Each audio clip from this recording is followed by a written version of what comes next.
El Señor les bendiga, hermanos. Hoy vamos a seguir con la segunda parte de nuestra enseñanza, que es el Evangelio, la serie del Evangelio según Juan. Y empezamos el domingo pasado el capítulo 3 y teníamos el título Un nacimiento verdadero. Así que vamos a seguir con esa segunda parte. Y yo le pido por favor que presten mucha atención porque hay mucha información para apuntar. Si no llega a apuntarlo todo, no pasa nada. Y no tengo la certeza de que quizás no vamos a poder terminar lo que tengo aquí porque hay bastante información que hemos tenido que comprimirlo para poder explicarle lo más necesario. Así que el domingo pasado empezamos con el capítulo 3 de Juan y estuvimos viendo del versículo 1 hasta el versículo 8. Juan capítulo 3, versículo 1 hasta el versículo 8. Y estuvimos hablando de cómo uno de los líderes religiosos, uno de los fariseos, una secta judía muy conocida por ser unas personas bastante estrictas a la letra, como obedecían la ley de Dios que Dios había dado a Moisés. Ellos lo obedecían, pero a una manera muy estricta, que no era la manera más normal que otras personas lo obedecían. Eran personas muy celosas a la palabra. Pero lo que me sorprende es que vemos a una persona que conoce la palabra de Dios, se acerca a Jesús y Jesús le da unos indicios que vamos a ir leyendo y la persona no lo entiende. Así que quiere decir, hermanos, que el conocimiento de la palabra de Dios no significa que conocemos a Dios de la palabra. Eso es una cosa que tenemos que tenerlo bien claro. Que el conocimiento de la palabra de Dios no es una garantía de que conocemos al mismo Dios de la palabra. Y reconociendo Jesús quién era este hombre, pero Nicodemo no reconoció a Jesús por la enseñanza de Jesús. Él reconoció a Jesús o elogió a Jesús por los milagros que Jesús había hecho. Como lo podemos ver también en los versículos 2, que las personas seguían a Jesús por los milagros de Jesús, no por las enseñanzas de lo que Jesús había hecho. Así que en vez de que Jesús se dejara llevar por la palabra suave de Nicodemo, en vez de dejarse llevar por su palabra suave, Jesús no lo hizo. Él cambió directamente la conversación que tenía con Nicodemo y se fue directamente al grano, a lo que él quería que Nicodemo entendiera. Así que le voy a pedir que me acompañe a Juan capítulo 3, vamos a leer el versículo 1 a 8, Juan capítulo 3, versículo 1 a 8. Juan capítulo 3, versículo 1 a 8. Así dice la palabra del Señor. Había un hombre llamado Nicodemo, un líder religioso judío de los fariseos. Una noche fue a hablar con Jesús. Rabí, le dijo, todos sabemos que Dios te ha enviado para enseñarnos. Así que él reconoce, todos sabemos que Dios te ha enviado para enseñarnos. Pero él no se enfoca en la enseñanza de Jesús. Él se enfoca en otra cosa. Sigue diciendo el versículo 2. Las señales milagrosas que haces son prueba de que Dios está contigo. ¿Qué quiere decir? Que si uno no hace señales milagrosas, Dios no está con la persona. Juan el Bautista no hizo ningún milagro, pero Dios estaba con él. Y el versículo 3 dice, Jesús le respondió, te dijo la verdad, a menos que nazca de nuevo, no puede ver el reino de Dios. Escucha bien, hermanos, es una cadena de conversación. Nicodemo habla de una cosa y Jesús habla de otra cosa. Así que parece que los dos no están hablando de la misma cosa. Nicodemo está hablando de, sabemos que Dios te ha enviado, los milagros que tú haces, sabemos que eso es una demostración de que Dios está contigo. Pero Jesús sigue hablando de cosas eternas, habla de cosas celestiales, cosas que tienen que ver con la salvación de las personas. Jesús le dice en el versículo 3, te dijo la verdad, a menos que nazca de nuevo, no puede ver el reino de Dios. Y el versículo 4, Nicodemo le pregunta, ¿qué quieres decir? Exclamó Nicodemo, ¿cómo puede un hombre mayor volver al vientre de su madre y nacer de nuevo? Y en el versículo 5, Jesús le contestó, te dijo la verdad. Una conversación diferente. Nicodemo le hace una pregunta, ¿cómo puede ser un hombre mayor como yo entrar en el vientre de su madre y volver a nacer? En vez de que Jesús le dice, no, Nico, mira, no estoy hablando de eso, estoy diciendo que es... No, pero Jesús sigue su conversación versión, en el versículo 4, vuelve a decir, te dijo la verdad, nadie puede entrar en el reino de Dios si no nace de agua y del Espíritu. El ser humano solo puede reproducir la vida humana, pero la vida espiritual nace del Espíritu Santo. El versículo 7. Así que no te sorprendas cuando dijo, tiene que nacer de nuevo. El viento sopla, ese es el versículo 8, el viento sopla hacia donde quiere. De la misma manera que oyes el viento, pero no sabes de dónde viene, ni a dónde va, tampoco puedes explicar cómo las personas nacen del Espíritu. De la manera que oímos podemos oír que el viento sopla y no sabemos hacia dónde va el viento. Así dice el Señor Jesús, no podemos explicar cómo la gente nace del Espíritu. Ayer hablábamos con los hombres de que muchas veces nosotros los pastores queremos explicar cómo la gente nace del Espíritu. Pero Jesús lo pone bien claro que no se puede explicar. Así que no podemos intentar de desafiar a Jesús que podemos explicar cómo la gente nace del Espíritu. Es algo inexplicable para el ser humano. Es algo que no podemos comprender. Pero ocurre. Un violador un día se va a la cárcel porque había cometido un crimen y ahí tiene un encuentro con el Señor, su vida cambia y se convierte en el pastor de la cárcel. ¿Cómo es posible eso? El mundo dirá, creo que es un farsante. Pero sí, que es verdad. Es algo espiritual que ocurrió en la persona que ningún ser humano puede explicarlo, pero Dios sí que lo puede hacer. Lo que es imposible para el hombre no significa que es imposible para Dios. Podemos ver las vidas de muchas personas que parecen vidas perdidas. Ya le ponemos ya la categoría, ya les etiquetamos. Eso para nada va a cambiar. Eso es un caso perdido. Ese es un caso perdido. Pero Dios aún no ha terminado su obra en la persona. Quizás Dios aún está trabajando en la persona, pero nosotros ya hemos terminado de trabajar en la persona. Así que Nicodemo, como cualquier persona que quiere entrar en el reino de Dios, Jesús le dice que debe nacer de nuevo. Es que no hay nadie que puede entrar en el reino de Dios sin nacer de nuevo. Así que el domingo pasado estábamos contestando la primera pregunta que hicimos, que ¿qué es nacer de nuevo? Porque Jesús lo dice, pero no lo explica. Pero a lo largo del Evangelio y también en las epístolas de los apóstoles vemos muchas explicaciones de qué quiere decir nacer de nuevo. Y uno puede llegar a la conclusión de que nacer de nuevo es entrar y estar en una relación personal y permanente con el Señor a través de la persona de Jesús. Es entrar en una relación y permanecer en esta relación con Dios, pero a través de la persona de Jesús. Por eso es que Él mismo lo dijo, más adelante veremos que nadie puede llegar al Padre sin pasar por Él. Así que Jesús es el camino, la vida y la verdad. Nadie puede llegar al Padre sin pasar por Él. Y nos hicimos también una segunda pregunta el domingo pasado de cómo nacer de nuevo. Así que ya sabemos que es el nuevo nacimiento.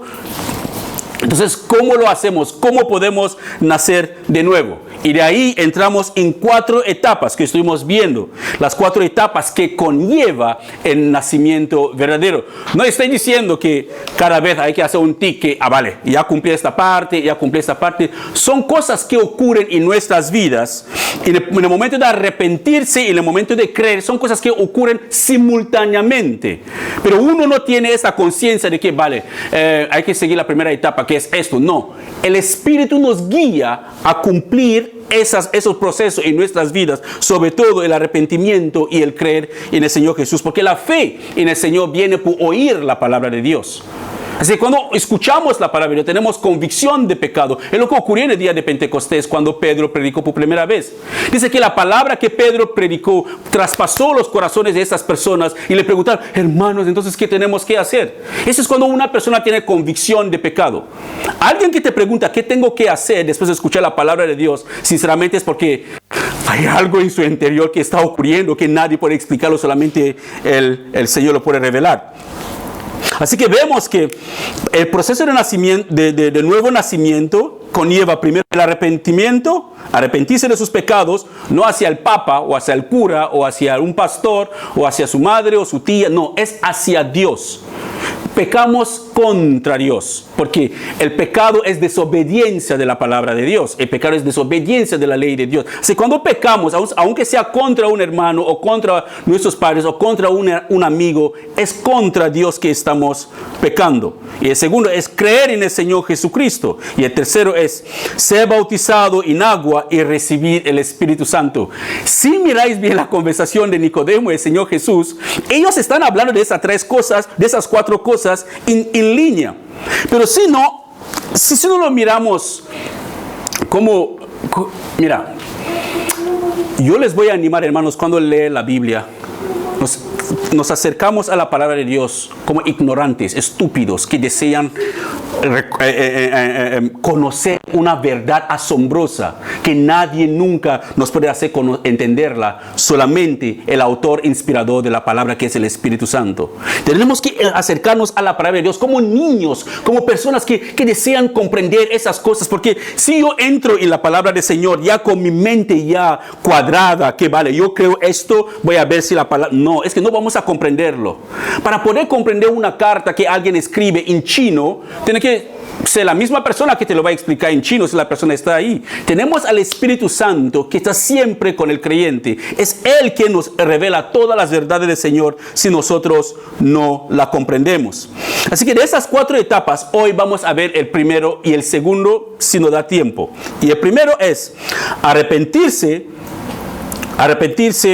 de los pecados hacia Dios. Ese es el primer paso para el nuevo nacimiento. Así que el arrepentimiento, ojo, no es remordimiento, no es remordimiento. El arrepentimiento no es solo reconocer que hemos hecho algo malo. El arrepentimiento es un cambio de decisión, de mentalidad. Si yo iba así, me arrepiento, empiezo a ir a la dirección correcta. Uno no puede arrepentirse y sigue en la misma dirección equivocada. El arrepentimiento es una decisión que cada uno tiene que tomar después de haber tenido convicción de su pecado o de su estado pecaminoso. Es una acción interno, al mismo tiempo es externo, porque se ve, empieza dentro y se refleja afuera. ¿Cómo? Porque yo tengo la convicción de que esta vida que yo estoy viviendo es una vida equivocada, así que la convicción es interior, nadie lo ve, solo Dios lo ve, y después mis acciones externas demuestran que de verdad me he arrepentido. Cuando Juan el Bautista estaba predicando, la gente vinieron a él para ser bautizado. Él les dijo que tenían que hacer, demuestran que se habían arrepentido de sus pecados antes de ser bautizados. Así que debe haber acciones visibles después de que hemos tenido una convicción interna de que somos pecadores. Porque si tengo una convicción interna y mis acciones permanecen de la misma manera que antes, eso demuestra tranquilamente que algo va mal con esta convicción que yo he tenido. Así que el arrepentimiento es una acción interna y externo, y fue el mensaje principal también de Juan el Bautista. No solamente Juan el Bautista habló del arrepentimiento, el Señor Jesús habló del arrepentimiento, y fue el mensaje principal también de los apóstoles, que la gente deberían arrepentirse antes de ser bautizado, antes de formar parte de la iglesia. Eso era el mensaje principal de la iglesia del Nuevo Testamento. Pero hoy en día nos conformamos de que la iglesia se llene. Hay mucha gente que se bautiza sin saber para qué se bautizan. Mucha gente que hace muchas cosas en las congregaciones sin saber por qué lo hacen. Y la iglesia está llena de personas, sí, pero sin ningún conocimiento ni remordimiento por sus pecados. Ni conocimiento de Dios, ni remordimiento o arrepentimiento por sus pecados. ¿Qué hacía Juan el Bautista cuando predicó? Cuando él empezó a predicar, él llamaba a la gente a arrepentirse y ser bautizado. Así que es arrepentimiento y después bautizarse. Y ellos deberían demostrar con sus acciones que de verdad se habían arrepentido antes de ser bautizado. Hoy en día bautizamos, tristemente, pastores, como bautizamos a personas sin ninguna prueba visible de que se han arrepentido. Permanecen en el mismo pecado, siguen viviendo. Ojo, no estoy diciendo aquí que la Biblia enseña la perfección humana, que cuando tú crees en el Señor Jesús ya eres una persona 100% perfecta. Es inevitable el tropiezo, dice la palabra. Es inevitable, pero no decir que yo, sabiendo que es inevitable el tropiezo, tengo que permanecer en el tropiezo o en el pecado. El creyente no permanece en el pecado, pero puede caer en el pecado. Puede ser tentado para caer en el pecado, pero no vive constantemente en el pecado. ¿Por qué? Porque ya no vive más en esa dirección o en esta vida antigua. Vive una nueva vida en Cristo Jesús. Mira lo que dice Juan el Bautista en Lucas capítulo 3, versículo 10 a 14. Cuando las multitudes se acercaron a él y le preguntaron, ¿qué debemos hacer? Y Juan contestó, si tienes 2 camisas, eso son pruebas de que te has arrepentido. Si tienes 2 camisas, dale una a los pobres. Porque una persona que no se ha arrepentido es egocéntrica, piensa solamente en sí. Pero una persona arrepentida no solamente se piensa en sus problemas, las necesidades de otros se convierten en su necesidad. Los problemas de otras personas se convierten en sus problemas. Y dice, si tienes comida, comparte con los que tienen hambre. Hasta los corruptos cobradores de impuestos también vinieron. Mira bien, ¿vinieron para qué? A ser bautizados. No se habían bautizado aún. Vinieron para ser bautizados. Pero antes de ser bautizados, ellos preguntaron, Maestro, ¿qué debemos hacer? Y Juan les contestó, no recauden más impuestos de lo que el gobierno requiere. Una demostración de que he creído en el Evangelio, me he arrepentido de mis pecados antes de ser bautizado. Tengo que demostrar con mi nueva manera de vivir que ya no soy el mismo. Y ahora me chapuzo en el agua, que tiene su significado que veremos más adelante, pero debe haber una prueba. Y otros vinieron. ¿Qué debemos hacer nosotros? Preguntaron algunos soldados. Y Juan le contesta, no extorsionen ni hagan falsas acusaciones y están satisfechos con su salario. Acciones dignas de personas que se han arrepentido. Hágase la pregunta, ¿se ha arrepentido?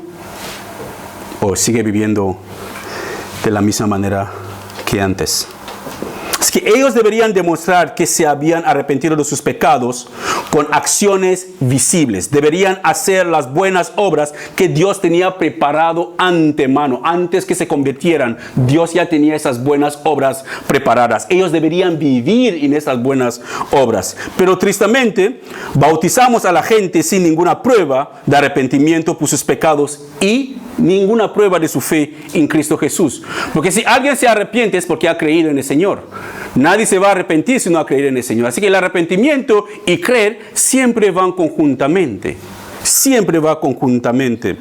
El calvinismo, el hipercalvinismo enseña que el hombre en sí está muerto, el hombre no tiene sensibilidad, no puede arrepentirse, No, Dios nos ha dado la conciencia. Es la conciencia. Cuando la Biblia dice que somos hechos a la imagen y semejanza de Dios, no significa que somos como Dios, como deidad, no. Pensamos, tenemos sentimientos, tenemos atributos, podemos tomar decisiones también nosotros. Y cada uno de nosotros tiene esta capacidad de tomar decisiones.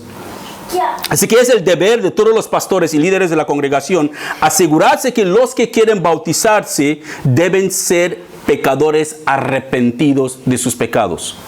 Todos aquellos que quieren bautizarse de verdad deben ser pecadores arrepentidos de sus pecados.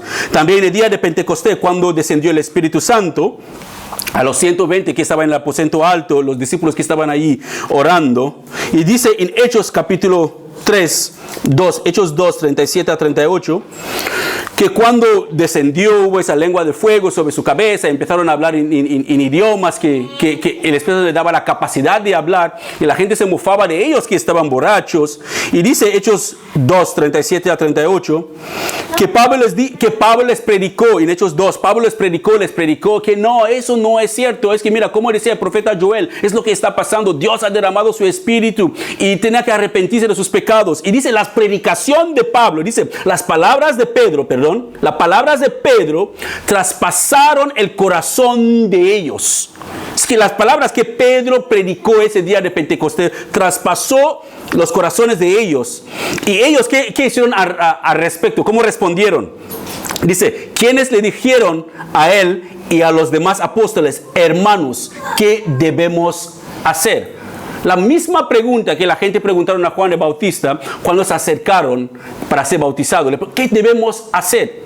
Cuando alguien hace una pregunta así es porque la persona tiene un confrontamiento de sus pecados por el Espíritu Santo. Ha llegado a la conclusión de que es un pecador, que no merece el amor de Dios, merece la condenación y el justo juicio de Dios. Y la persona pregunta, ¿qué debemos hacer? Y Pedro le contestó, cada uno de ustedes, ¿qué debe hacer primero? Bautizarse. Cada uno de ustedes tiene que unirse con nosotros y ser de los discípulos. Cada uno de ustedes tiene que circuncidarse. No, Él les pone bien claro lo que tiene que hacer primero. Primero deben arrepentirse de sus pecados. Eso es primordial, hermanos. El arrepentimiento de nuestros pecados, arrepentirse de sus pecados y después volver a Dios y después y ser bautizado en el nombre de Jesucristo para el perdón de sus pecados. Entonces, ¿qué dice? Entonces ahí recibirán el regalo del Espíritu Santo. Así que esos judíos que estaban ahí en Jerusalén en ese tiempo, en el día de Pentecostés, no eran cualquier judío. No eran cualquier judío. Dice Hechos capítulo 2, versículo 5, que eran judíos devotos. Judíos devotos. Eso quiere decir que eran judíos que creían en Dios y tomaban muy en serio su relación con el Señor. Eran personas devotas a Dios, amaban al Señor, tomaban muy en serio su relación con Dios, tomaban muy en serio la palabra del Señor o la ley de Moisés que ellos tenían. Lo tomaban muy en serio.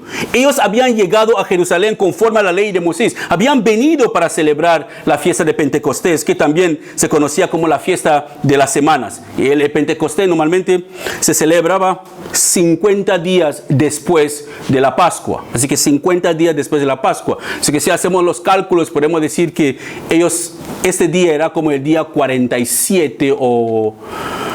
Sí, como unos días 42 después de la muerte y la resurrección del Señor Jesús cuando había subido, como un mes y pico después de todo eso. Así que esa gente estaban ahí para celebrar el día de Pentecostés. Y aún así, ellos deberían arrepentirse de sus pecados. Imagínense, judíos que se creían más santos que cualquier persona en este mundo. Pedro les dice que ellos deberían arrepentirse de sus pecados y volver a Dios. Una decisión que ellos deberían tomar y no Dios debería tomarlo por ellos. Quiere decir, hermanos, que el arrepentimiento es una decisión que nosotros debemos tomar. Dios no nos obliga a arrepentirnos. Es una decisión personal que cada uno de nosotros debemos tomar. Así que el arrepentimiento es una decisión que cada uno debe tomar y no Dios tomándolo por nosotros. Así que ellos deberían volver a Dios después de haberse arrepentido, porque ellos obedecían más la ley de Moisés, pero esta vez deberían poner su fe en Cristo Jesús para demostrar que de verdad se habían arrepentido y habían creído en el mensaje de Pedro. ¿Y qué más le dijo Pedro? Deben bautizarse. Así que deberían bautizarse en el nombre de Jesús como una demostración de que habían puesto su fe, ya no en la ley de Moisés, pero habían puesto su fe en Jesucristo como su Señor y su Salvador. Así que cuando alguien peca, hermanos, o alguien es confrontado por el Espíritu Santo de su vida pecaminosa, el Espíritu Santo causa en la persona una tristeza diferente. No es como la tristeza que el mundo te causa. Cuando el Espíritu Santo te hace ver tu estado pecaminoso, te hace ver que eres un pecador en los ojos de Dios y merece la condenación de Dios, Él te causa una tristeza totalmente diferente. Y esa tristeza, dice la palabra, es para llevarte hacia la salvación, para que te arrepientes. 2 Corintios capítulo 7, versículo 10 lo pone así. Pues la clase de tristeza que Dios desea que suframos nos aleja del pecado y trae como resultado salvación. No hay que lamentarse por esa clase de tristeza, pero la tristeza del mundo, a la cual le falta arrepentimiento, resulta en muerte espiritual. Así cuando uno es confrontado por su pecado, debemos darle gracias a Dios por eso. Porque la tristeza que causa eso no es para destruirnos, es para que podamos arrepentirnos genuinamente y nos acercamos a Dios. Así que Dios nos ayuda a arrepentirnos, haciéndonos ver nuestras faltas cuando Él causa una tristeza especial en nosotros. Pero la decisión de arrepentirse depende de cada uno. La decisión de arrepentirse depende de ti y depende de mí. Así que la Biblia nos enseña que en el arrepentimiento ocurren 3 cosas. Como les dije antes, no me gustan las etapas, pero son cosas que cuando uno estudia la palabra de Dios puede ver que hay una secuencia de cosas que ocurren en la Biblia, que la manera más sencilla para hacerlo entender es dividirlas en esas etapas. Así que cuando una persona llega a un punto de arrepentimiento, ocurre 3 cosas en la vida de esta persona que se está arrepintiendo. La primera cosa es que hay un cambio de mentalidad. Una persona arrepentida tiene un cambio de mentalidad. Su manera de pensar sobre el pecado cambia. Su manera de ver el pecado cambia. Ya no ve el pecado como lo veía antes. No se deleita en el pecado. No desea vivir en el pecado. No desea vivir contra la palabra del Señor. Desea vivir para el Señor. Romanos 12:2 dice: no imiten las conductas ni las costumbres de este mundo. Más bien, dejen que Dios los transforme en personas nuevas al cambiarles la manera de pensar. Entonces aprenderán a conocer la voluntad de Dios para ustedes, la cual es buena, agradable y perfecta. Eso es la voluntad de Dios para cada persona. Buena, agradable y perfecta. Así que vale mucho la pena, hermanos, dejar que Dios se encargue de nuestras vidas. La segunda cosa que ocurre en el arrepentimiento es que hay una confesión a Dios de nuestros pecados. Cuando nos arrepentimos, lo confesamos a Dios nuestros pecados. Primero de Juan, capítulo 1, versículo 9, dice: pero si confesamos nuestros pecados a Dios, Él es fiel y justo para perdonarnos nuestros pecados y limpiarnos de toda maldad o de toda inmundicia. Si confesamos nuestros pecados a Dios, el que esconde sus pecados no hallará perdón, pero el que lo confiesa a Dios, téngalo por seguro que Dios es bueno y misericordioso y nos perdonará. Si confesamos nuestros pecados a Él, Él es fiel y justo. Fiel en que Él cumplirá su palabra, en que nos perdona cuando nosotros pecamos. Y justo es que Él, en vez de castigarnos a nosotros, imputará la justicia de su Hijo sobre nosotros, para que el pecado no salga sin ser castigado, pero ya ha sido castigado en su Hijo. Dios no dejará el pecado sin castigar. Todo pecado merece un castigo, pero Él ya castigó a su Hijo, a un pecador que se arrepiente y pone su fe en Cristo. Y el pecador sale libre, pero otro ya pagó por el castigo de ese pecado. El tercero es acción de arrepentimiento. Tiene que ver acciones de arrepentimiento, una demostración de que nos hemos arrepentido. Lucas capítulo 3, versículo 8 dice: demuestran con su forma de vivir que se han arrepentido de sus pecados y han vuelto a Dios. Debemos demostrar con nuestra forma de vivir que nos hemos arrepentido de verdad de nuestros pecados y hemos vuelto a Dios. Y dice: no se digan simplemente el uno al otro que estamos a salvo porque somos descendientes de Abraham. Eso no significa nada, porque les dijo que Dios puede crear hijos de Abraham de esas mismas piedras, le decía Juan el Bautista. Con nuestra forma de vivir tenemos que demostrar que nos hemos arrepentido. El arrepentimiento es una acción también. Así que también en Lucas capítulo 19, versículo 8 a 9, dice: mientras tanto, eso es Jesús en la casa de Zaqueo. Jesús se fue con Zaqueo. Lucas capítulo... se saltó. Sí, Lucas capítulo 19, versículo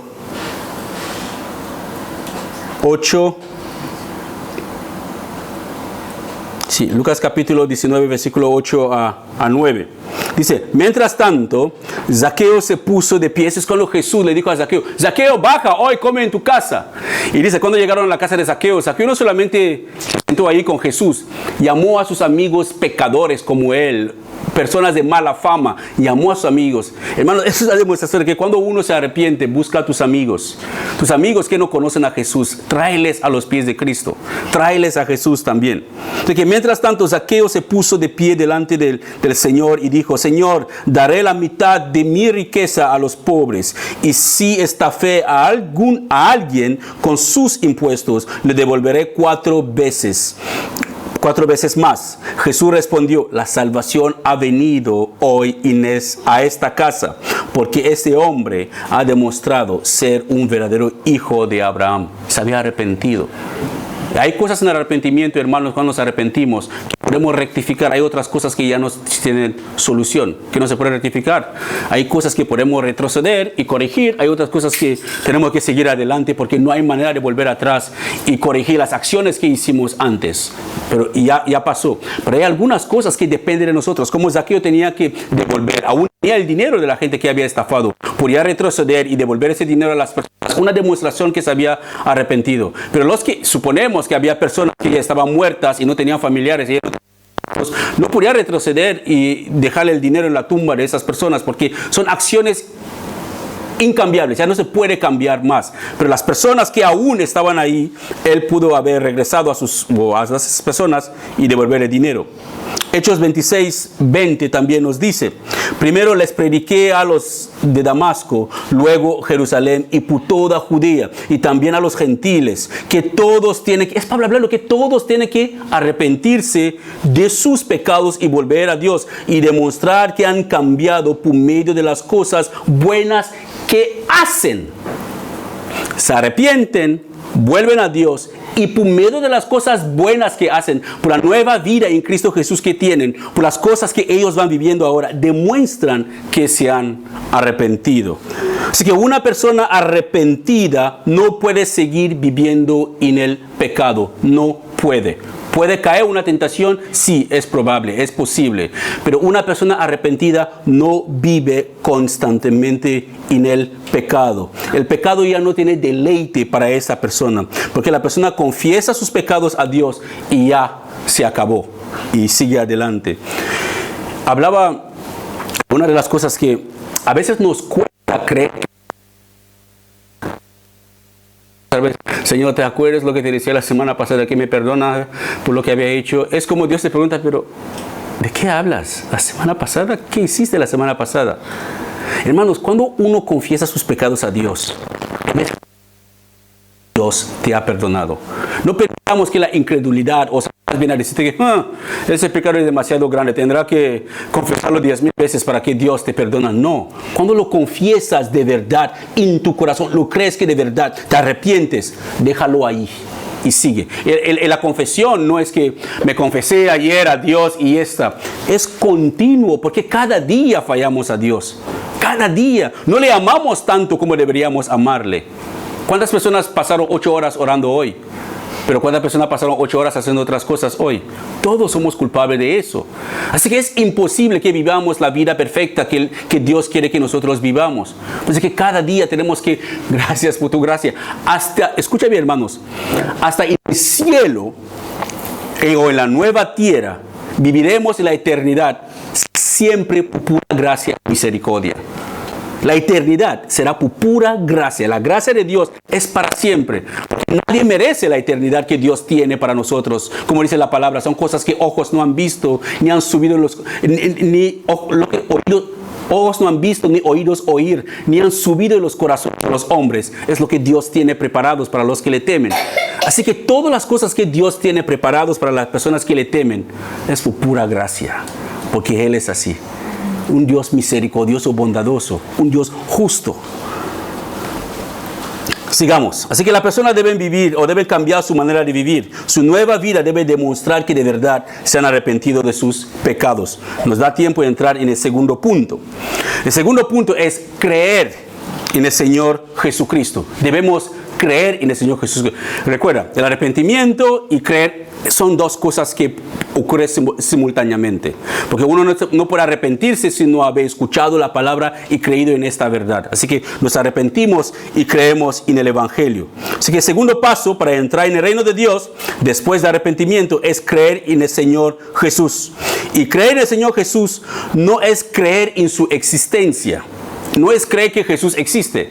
¿Cuántas personas aquí conocen a Donald Trump? Todos, ¿no? Sí, porque ya le hemos visto por la televisión. Sabemos que él existe. Pero eso no nos hace amigos de Donald Trump. Si vamos a la Casa Blanca en Estados Unidos y decimos, oh, mira, quiero ver a Donnie, ni nos van a dejar pasar. Pero imagínate que él sale de la Casa Blanca. Enrique, Alex, Chepe, vení. La guardia vale, pasen chicos, pasen. ¿Por qué? Porque lo importante es que él te conoce. Porque los demonios conocen a Jesús. Por eso que decían a unos que intentaban de hacer un exorcismo a alguien. Dice que a Jesús conocemos y a Pablo hemos escuchado hablar. Pero vosotros, ¿quiénes sois? Así que los demonios conocen a Jesús, conocen a Dios. Porque Satanás, el acusador de nuestros hermanos o el acusador nuestro, se presenta delante de Dios todos los días para acusarnos delante de Él. Así que ellos conocen la existencia de Dios. Y la Biblia dice que ellos tiemblan. Pero nosotros no temblamos cuando estamos en la presencia de Dios. Ahora estamos en su presencia. No hay reverencia, no hay ese temor reverente delante de Dios. Pero los demonios saben a quién se enfrentan, conocen a Dios, han visto su santidad, han visto su poder y tiemblan. Así entramos aquí, nos sentamos, cantamos, si la voz puede salir o no puede salir. Oramos así porque no conocemos a Dios.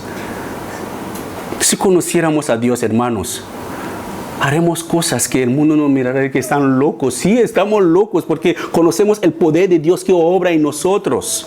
Eso es muy importante. La iglesia de hoy es tan débil. Estaba hablando de eso con mi esposa, que el Señor me hizo ver una cosa que es muy triste para la iglesia, porque nos acercamos a la palabra de Dios usé una palabra que mi hija buscó en el diccionario y no existía, ¿con qué? Educaleza, ¿sabes? Entramos en la palabra de Dios con educaleza. No existe la palabra, así que no se rompe la cabeza para buscarla. Pero era una manera de hacer entender lo que yo pensaba, que queremos comprender a Dios y explicar cómo Dios obra. Oh, hermanos, no podemos ni aconsejarle. Estaba hablando con los hombres que no hemos sido llamados a defender a Jesús. Hemos sido llamados a defender la fe que tenemos en Jesús. Es nuestra fe que defendemos, no a Jesús. Jesús se puede defender así solo. Pero nosotros tenemos que defender la fe que nosotros tenemos en Jesús. Dios no busca defensores. Él nos defiende. Él busca embajadores, representantes. Personas que cuando te preguntan, ¿por qué estás aquí? ¿Por qué crees en Dios? Tú defiendes la fe. Tu fe en Cristo. No la confianza de Cristo en ti, no. Tu fe en Él. ¿Por qué crees en este hombre quien te envió? Es lo que la iglesia... Hemos perdido este poder del Espíritu Santo. Ya no hay expectativas en nuestras reuniones cuando nosotros entramos y adorando al Señor. No esperamos nada. No esperamos que Él nos habla. No esperamos su manifestación. ¿Por qué? Porque estamos acostumbrados. No esperamos que un cojo entra y sale corriendo, caminando. No esperamos que un ciego entra y empieza a ver. O una persona que no escucha entra y empieza a escuchar. No esperamos porque, bueno, estamos acostumbrados. Nos ha enseñado que Dios es amor y nos... No, hermanos, es que Dios no ha cambiado. Tenemos una fuente de poder que es el Espíritu Santo a nuestra disposición, hermanos. Que no tengas que tenerle miedo a tu jefa cuando le dice, jefa, ¿has nacido de nuevo? ¿Para qué? ¿Por qué temer al hombre que no puede hacerte nada? Mejor temer a Dios que puede destruir tu alma y tu cuerpo en el infierno. Hermanos, hemos perdido este poder. O tenemos, como decía con el hermano Enrique, que los cristianos de hoy somos como personas ricas, ¿no? Millonarias, con mucho tesoro, en una caja fuerte así. Estamos sentados encima de nuestra riqueza y estamos mendigando en la calle dinero. Pero estamos sentados en nuestra riqueza.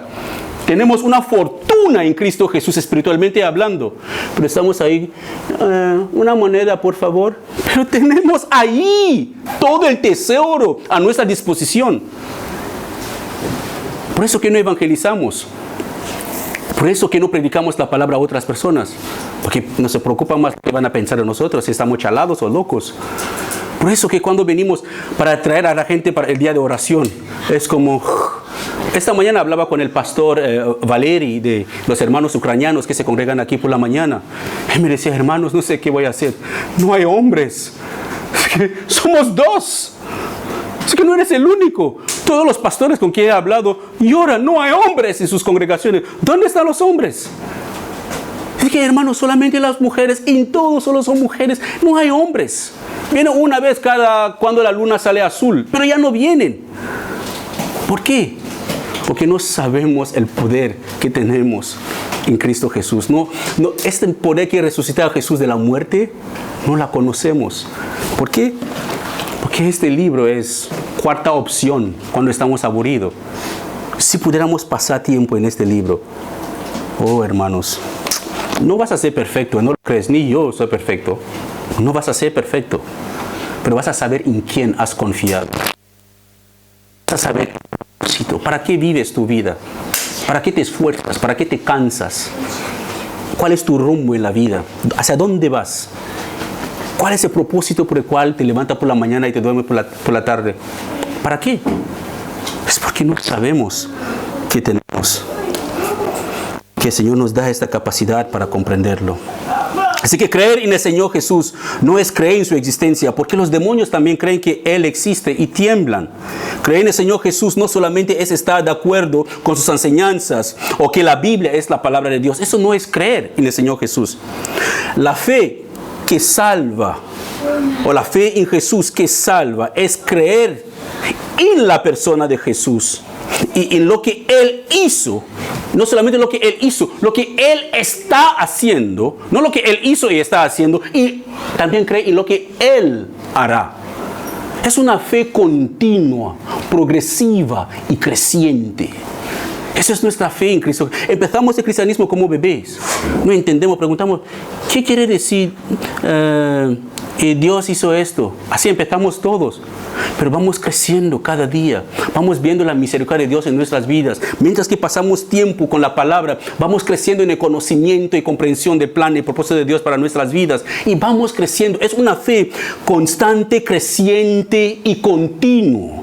Creceremos creyendo en Cristo. Mira, nunca vamos a conocer a Dios completamente en este mundo. Hasta el día de la eternidad nos quedaremos asombrados de lo que Dios tiene preparado para nosotros. Y te quedarás, es que nunca te quedarás como, bueno, eso ya lo vi ayer, bueno, eso ya no. Cada día será, wow, ¡qué Dios! Así es Dios, hermanos. Así que nosotros podemos aprovechar este poder que Él nos ha dado a la iglesia. Así que la fe que salva es una fe creciente, constante y continua, persistente en Cristo Jesús. Y en otras palabras, si crees en Jesús como el Hijo, debes creer en Jesús como el Hijo de Dios, que Él murió por tus pecados, tal como dicen las Escrituras, y crees que fue enterrado y al tercer día fue levantado de los muertos, tal como dicen las Escrituras, para tu justificación, debes confiar en Él entonces, tal como Él lo dijo a sus discípulos. Si creemos en Jesús, debemos confiar en Él. Mira lo que Él dice aquí en Juan capítulo 14, versículo 1. Cuando Él predicó, Él estaba diciendo a sus discípulos sobre su muerte, que Él iba a morir. Es un predijo. Cuando predijo, algunas palabras en catalán, en español que me cuestan. Pero Él estaba prediciendo que iba a morir, que Él iba a morir. Y le dice, no dejen que el corazón se les llene de angustia. Confían en Dios y confían también en mí. ¿Qué paracaidista saltará de su avión sin sus paracaídas? Está pero bien borracho y ciego para atreverse para hacer eso. Cuando un paracaidista toma la decisión de ponerse las paracaídas y salta del avión, ¿por qué salta? Confía en su paracaídas. Así Dios quiere que confiamos en Él.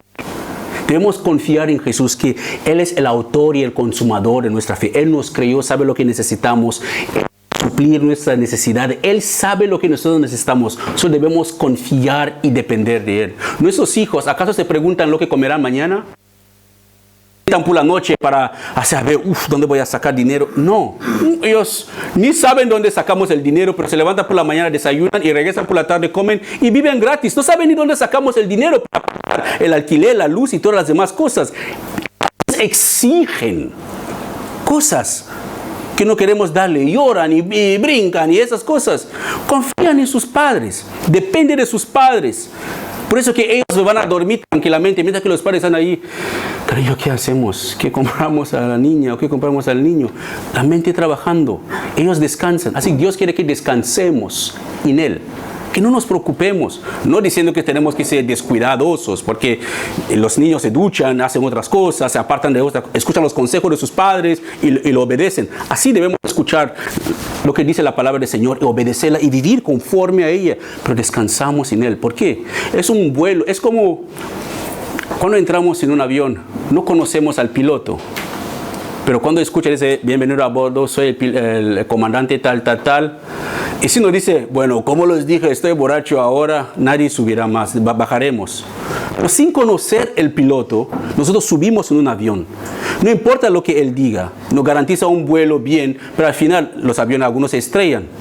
Pero la vida de un creyente, hermano, no es un vuelo tranquilo, es un vuelo con muchas turbulencias, pero lo que está garantizado es un aterrizaje seguro. Hay un aterrizaje seguro, porque el piloto es un piloto de experiencia, es Jesús. Es un piloto de experiencia. Vamos a tener turbulencias, problemas en la vida. Nadie se levanta por la mañana eligiendo sus problemas. Las confrontamos, las vivimos, seguimos adelante. Pero la certeza es que las circunstancias de la vida no deben determinar nuestra relación con el Señor. Tenemos que seguir adelante confiando en aquel que pilota nuestras vidas. Debemos cultivar una relación personal con Él, hablarle diariamente. La persona de Cristo, debemos hablar a Jesús diariamente, hablar de Cristo diariamente, de su persona, de su obra, que es la única manera válida que Dios nos acepta. Así que una de las cosas que ignoramos es la proclamación o confesión verbal de nuestra fe en Cristo. ¿Lo sabían esto? Que a veces dirán, bueno, yo creo, pero la Biblia dice que sí, creer, pero habla también la proclamación o la confesión verbal de nuestra fe en Cristo Jesús. Romanos 10, 9 a 11 dice, lo pone así: si declaras abiertamente. Muchos cristianos son como policías empaisando incógnitos. Nadie sabe que son policías hasta que digan una cosa. No sabía que era cristiano. Sí, lo soy. Es que, a veces, hasta que la persona desaparece de sus amigos, nadie sabe que la persona es cristiana. Pero no debemos ser cristianos sin incógnitos, debemos ser cristianos verdaderos. Dice, si declaras abiertamente que Jesús es el Señor y crees en tu corazón que Dios lo levantó de los muertos, serás que salvo. Pues es por creer en el corazón que eres hecho justo a los ojos de Dios, y es por declarar abiertamente tu fe que eres salvo.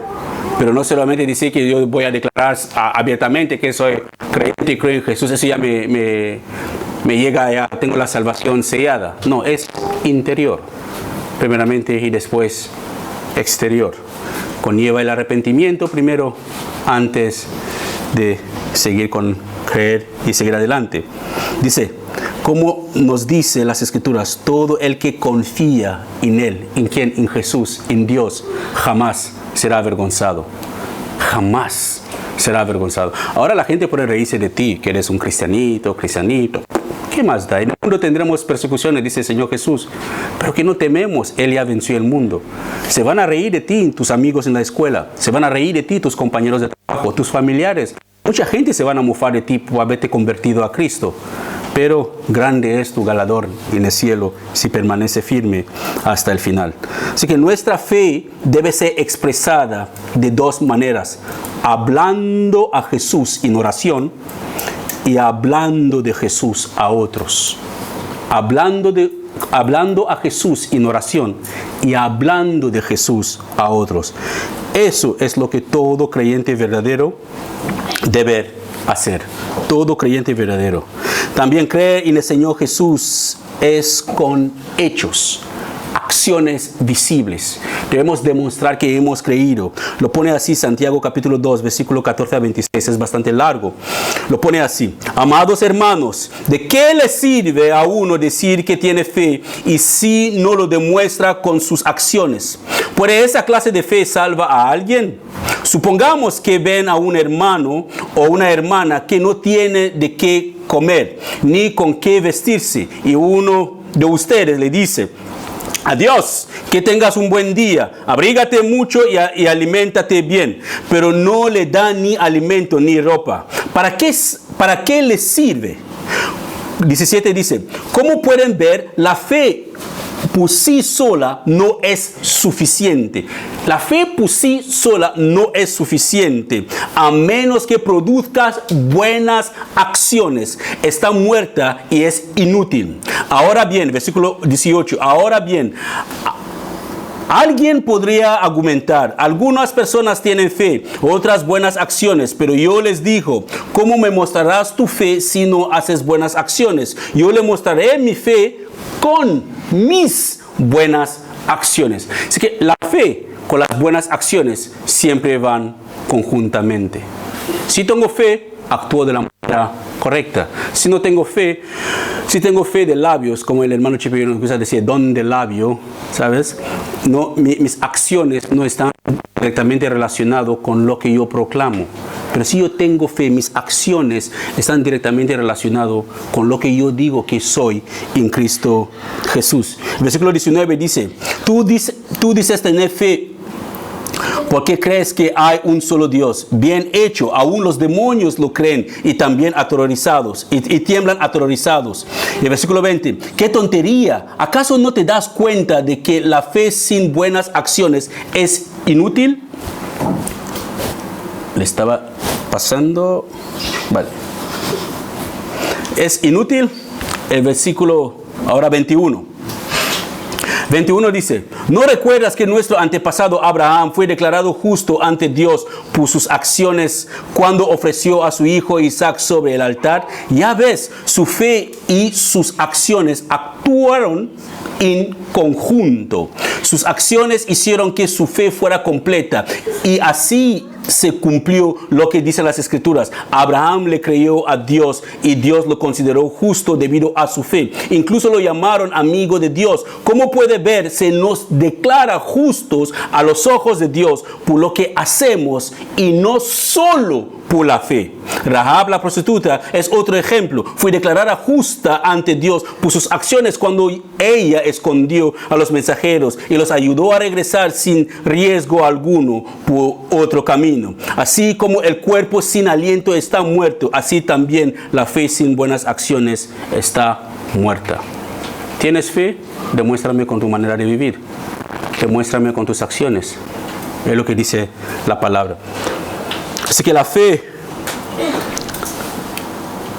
es algo que tú haces, no solo pensar o hablar. La fe sin acción es muerta, no sirve para nada si no hay acciones.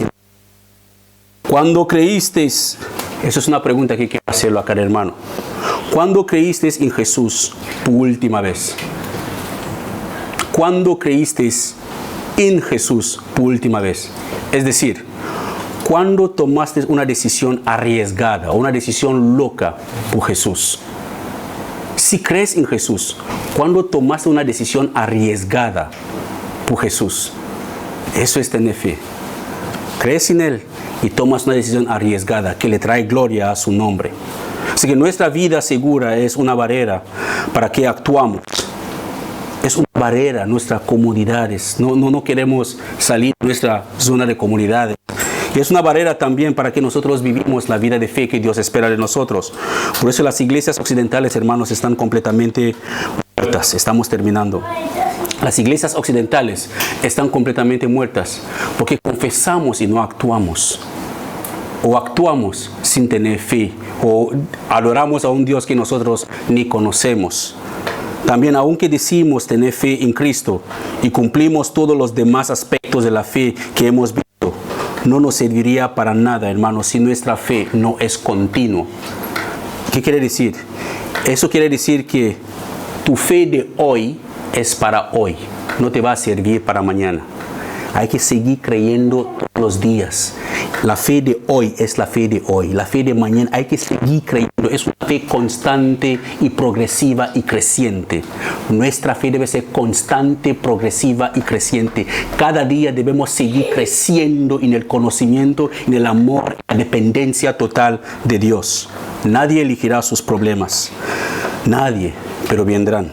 No debemos tener un momento de fe, sino debemos tener una vida de fe.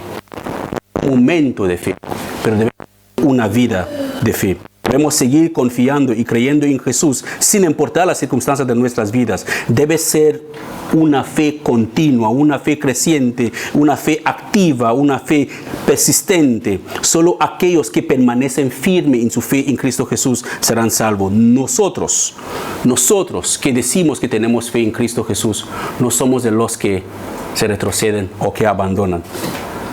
Pero antes de terminar, que ya hemos terminado, me gustaría hacerle una pregunta. Y vuelvo a reflexionar, porque es la misma pregunta que les hice el domingo pasado. ¿A dónde te llevará tu vida actual? ¿A dónde te llevará tu vida actual? ¿Hacia dónde va tu vida actual? ¿Cómo es de beneficio para Dios y para la sociedad tu vida actual? ¿Hacia dónde te llevará tu vida actual? ¿Cuál es el propósito de tu vida? ¿Por qué te despiertas por la mañana? ¿Solo para tu trabajo? ¿Solo para ganar tu pan de cada día? ¿Cuál es el propósito de tu vida? Y si el Señor lo permite, seguiremos los versículos 9 hasta donde podemos parar y tocaremos el tema de bautismo por el agua y el recibimiento del Espíritu Santo el próximo domingo, los días que siguen. Pero hermanos, la fe sin obra es muerta. Y no se conforme con la fe de hoy. Sigue teniendo una fe constante, progresiva y creciente. Sigue confiando en el Señor. El que confía en Él jamás será avergonzado. Amén. Padre, gracias te damos por tu palabra, porque tu palabra es verdad absoluta. Es lámpara para nuestros pies, es bálsamo para nuestros corazones heridos. Es lo que alumbra nuestros caminos y nos guía hacia ti. ¿Qué seríamos sin tu palabra? ¿Qué será nuestra vida sin ti? Gracias por tu bondad, Señor. Ayúdanos a poner en práctica lo que hemos aprendido esos días, Padre. Y que nuestra fe sea permanente, sea constante, sea creciente en Cristo Jesús. Y que nuestras acciones de cada día demuestren de verdad que tenemos fe en ti. Que no vivamos vidas mediocres, vidas apagadas. Ayúdanos a vivir una vida que demuestre el propósito por el cual tú nos has adoptado en tu familia. Gracias por todo. En el nombre de Jesús. Amén. Amén.